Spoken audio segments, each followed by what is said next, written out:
आज विजु जनता दलर जनजागरण अभियान कार्यक्रम आरंभ है।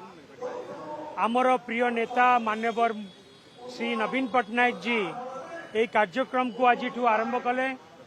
गोटे वर्ष आम अपेक्षा कलु कि गोटे वर्ष आम अपेक्षा करूँ गोटे नुआ सरकार लोकों कौन करेंगे, किंतु गोटे वर्ष भितर संपूर्ण भाव में विफल। से नारी मानक प्रति निर्यातना हो, आईन श्रृंखला परिस्थिति विपर्यस्त हो, बा लोक मानक पाखरे ठीक भाव में कार्यक्रम न पहुंचवा हो, बा उन्नतिमूलक काम कौन सी आरंभ न करिकी 2022-23 और 2023-24 रे नवीन पट्टनायक सरकार रे आरंभ होइतिबा कार्यक्रम को केवल उद्घाटन और शिलान्यास कार्यक्रम हो बा जेकोसी कथा हो, जो परि भाव में दुर्नीति भ्रष्टाचार अनीति बढ़ी चली गोटे वर्ष भितर एवं लोक माने जेपरि भाव में विमुख होइचंती तार प्रतिवाद रे आज ठारू जनजागरण अभियान विजु जनता दल तरफ आरंभ होइछि।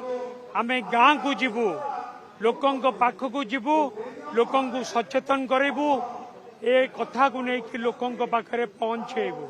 आज पर्यंत कौन सी गोटे नुआ काम हैला नहीं।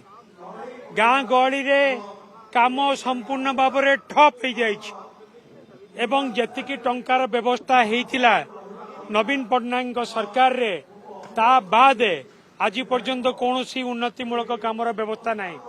एवं बीजेपी सरकार को आसिला परे तांकर कर्मी माने कर गुंडाराज बढ़ी चली, अत्याचार बढ़ी चली, नारी निर्यातना बढ़ी चली, रेप एंड मर्डर बढ़ी चली, आईन श्रृंखला परिस्थिति विपर्यस्त होइछि, दरदाम वृद्धि होइछि, दरदाम बढ़ी चली।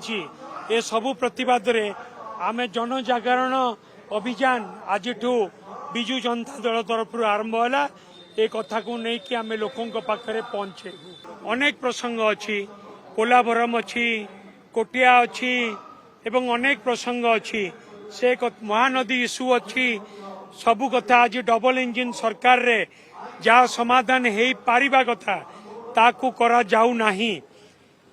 परोक्ष रे पड़ोसी राज्य मानकु बरं सहयोग दिया जाउछि। ओडिशार जनसाधारण को ओडिशार जनसाधारण स्वार्थ को विपर्यस्त करिकी अन्य राज्य को सहयोग दिया जाउछि केंद्र सरकार द्वारा। से पोलाभरम हो, कोटिया इश्यू हो बा महानदी इश्यू हो, ताकू मध्य आमे निश्चित भाव में लोकों पाखरे पहुंचेबु। भारतर एकमात्र परीक्षित बायोसार पृथ्वी प्रो माटी को रखे सुस्थ, दिए नुआ जीवन।